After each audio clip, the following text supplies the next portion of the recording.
Hey guys, what's going on? It's Ash here with you live. Finally, Facecam has been added to my channel. Actually, quite a few announcements in today's video as we take a look at Electrify, who is joining me, highlighting his new Hog Cycle deck with the Executioner in the Tornado, a lethal combination.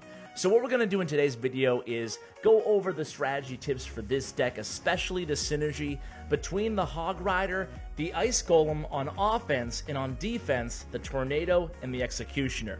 So as we turn on the first replay here, I do want to talk a little bit about the deck. I talked to Electrify about this deck for quite a while, but before we get into all of that good stuff, how about Facecam, guys? It's been almost 3 years of YouTube now. Finally added it in the repertoire, so I'm excited about it, and I'm also super excited to announce, as you can see on the screen, still kind of getting my my directionals ready, but I guess over there on the opposite side, you can see that now I'm happy to officially, I've been kind of working with Bren Chong for a long time in the community, kind of behind the scenes, developed a relationship and honestly a friendship with the guy. He does a lot for the community, and I love people who help the community. So I'm working with Bren now officially as a channel partner. Basically, we're just going to continue to throw tournaments for you guys, help out in any way we can with up-and-coming streamers and YouTubers and stuff like that. So if you're curious about that, that is what that involves. Very happy to have him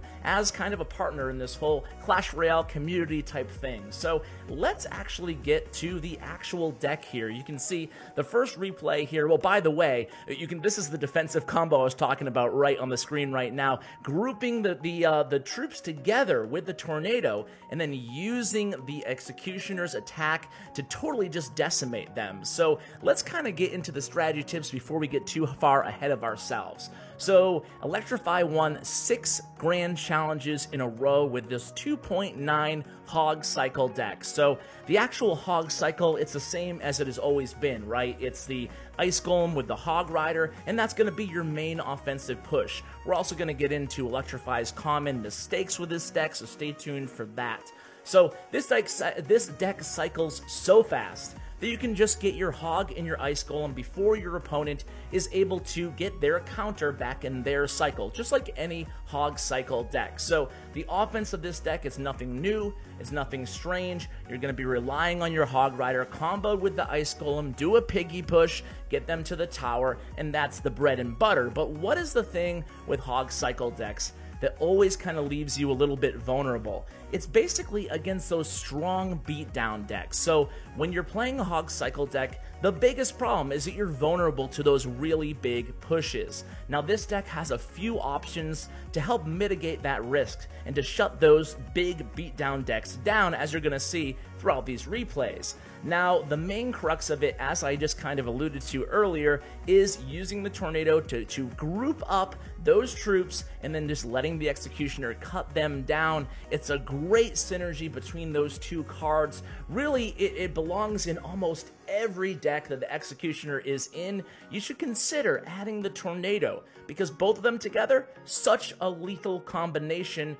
As a matter of fact, I hate to say this, but I wouldn't be shocked if the Executioner receives a nerf after the next, or at the next balance change, because he not only does he do an amazing amount of damage on defense, but he also does that delay effect that he has, and that wasn't even announced to us. I actually saw on OJ's video today, and you know what? I thought about it. He was right. He said, you know, the Executioner, when it has his attack, it actually causes the enemy to kind of stutter. You know, it doesn't attack, it pauses them, it kind of delays their attack, and it makes him ever so much more powerful than he already was.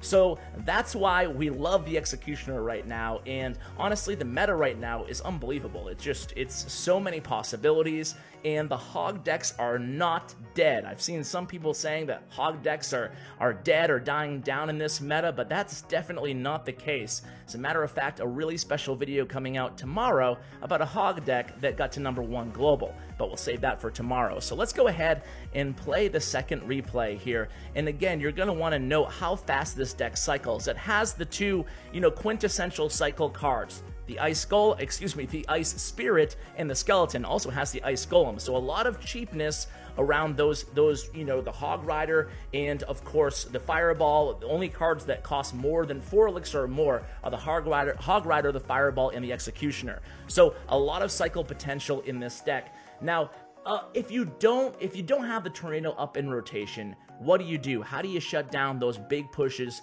that we talked about, right? Well, you have the Cannon still in this deck, and the Cannon is still going to be your defensive stalwart in this deck. You're going to be able to rely on it to pull the tank into the opposite lane if you have to, and it's just, you know, the classic defensive distraction card. Obviously, you can use it against Hog Riders as well. And now, Electrify said one of the biggest thing he does in this deck is he just continues to collect a positive elixir advantages throughout the match, right? Just using that Tornado and Executioner combo. The Tornado clumps the troops up all in one place, and then basically the Tornado will chop down the really low HP troops such as minions or any swarm troops, really skeletons, and then the combo can lead to some insane positive elixir trades. You can transfer them immediately into your offensive cycle with the Hog Rider and the Ice Golem. So, you have the Cannon, you have the Tornado, you have the Executioner. That's going to be your defense. Of course, you have the kiting troops, the luring troops in the Skeleton and the Ice Golem as well, and the Ice Spirit. You just have a lot of defensive firepower capabilities in this deck. What I want to do probably is give a play-by-play on the last match here and just kind of finish off the discussion about this deck with the common mistakes, because that's, you know, the most important part with this deck. And I should note that talking with Electrify, he said, you know, he did win those 6 grand challenges in a row with this deck, but before he won, he actually lost a few. Not saying that he lost, you know, 3 in a row, just saying that he didn't get to 12 wins, because this deck does take a little getting used to, especially when you're comboing that Tornado for the first time. Now, the Tornado should go without saying, but can also do a great job of activating your King Tower. This game is getting way more interesting, especially the higher and higher skill level that you go, right? I mean, you can activate King Tower now so easily with so many different troops, whether it's the Miner, the Goblin Barrel, you can even do it with a Golem, you can even do it with a Hog Rider. So with the Tornado in your deck, depending on what the opponent's playing, you should have a great shot at activating their your King Tower. And once you have your King Tower woken up with both of your Crown Towers still left alive, you're going to see a huge advantage, because what you can do from there on out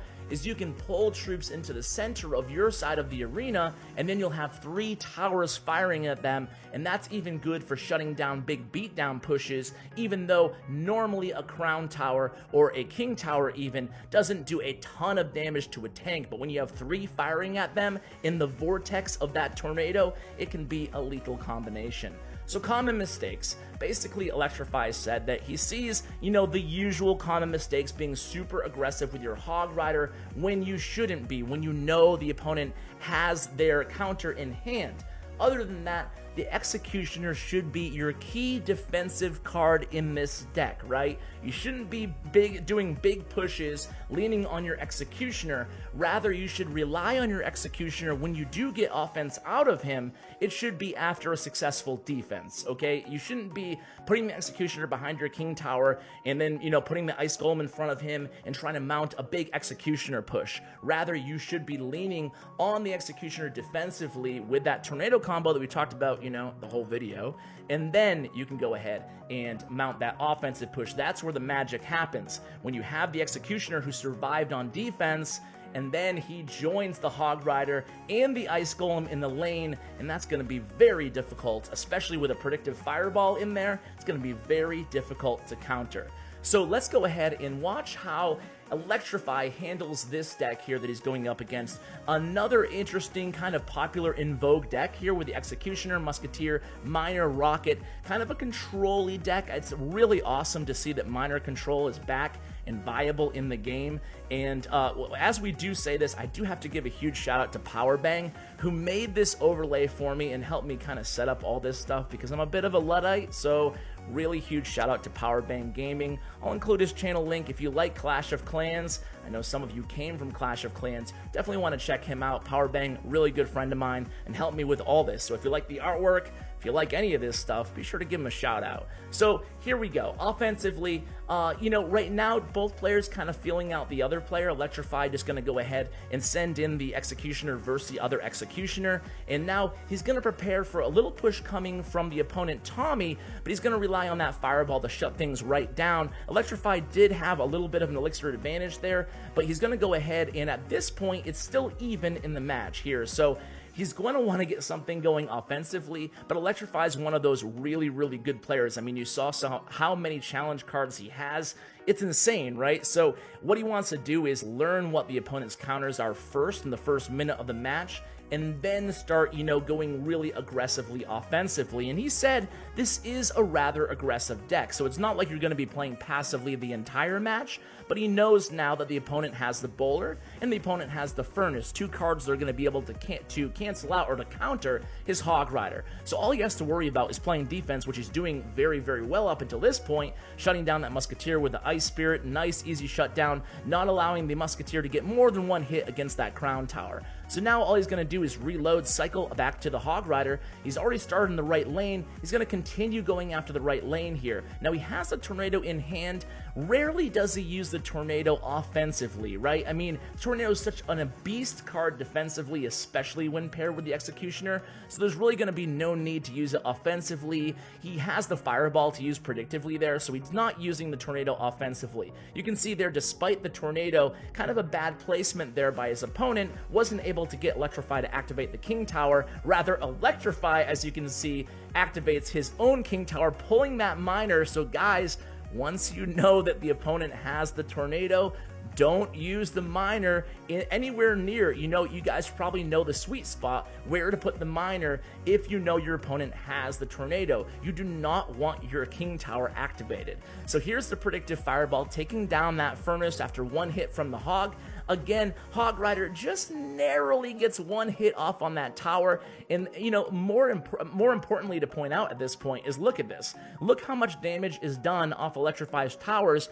I mean, granted that rocket comes in, nothing you can do about that, but now Electrify's back at full elixir, and he's ready to mount another push. Takes down that Bowler, uses the defensive cannon, and check this out, guys. I mean, it's just, he makes it look easy, right? He's a pro. He's a beast. Electrify, you know, one of the top pros we've had on the channel.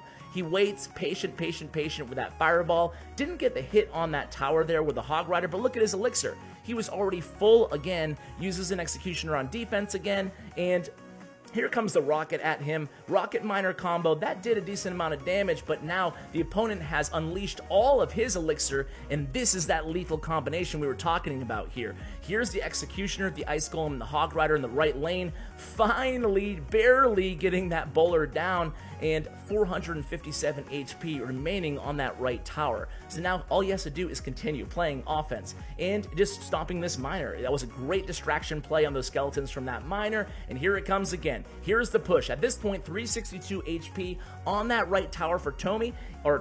You know that Electrify, all he needs to do is get one hit on that tower, either with the Hog Rider or with anything at this point, even the Executioner, and then send in that Fireball. So a nice Bowler placement by Tommy there, but it's going to be too little too late. Electrify still needs to play defense though, because the opponent, remember, does have the rocket. And there's that rocket, and unfortunately, it was kind of a desperation rocket there, because all he needs is one more Fireball, so all he has to do is cycle back to it. And there it is. Boom!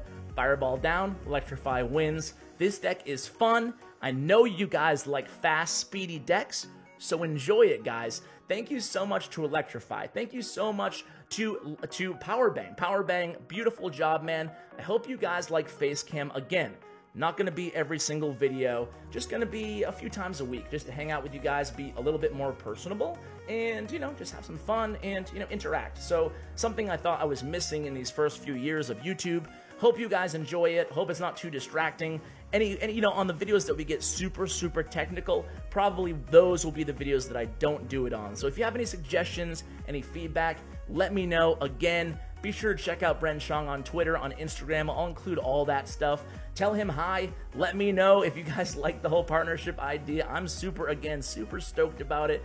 Great guy, great ambassador to the community, and I'm just so excited about the future of Clash Royale on Clash with Ash, working with this amazing community. All these pros, I feel like we're a family now. So guys, I feel like you're a family too. So happy to finally look you in the eye and say, take care, guys.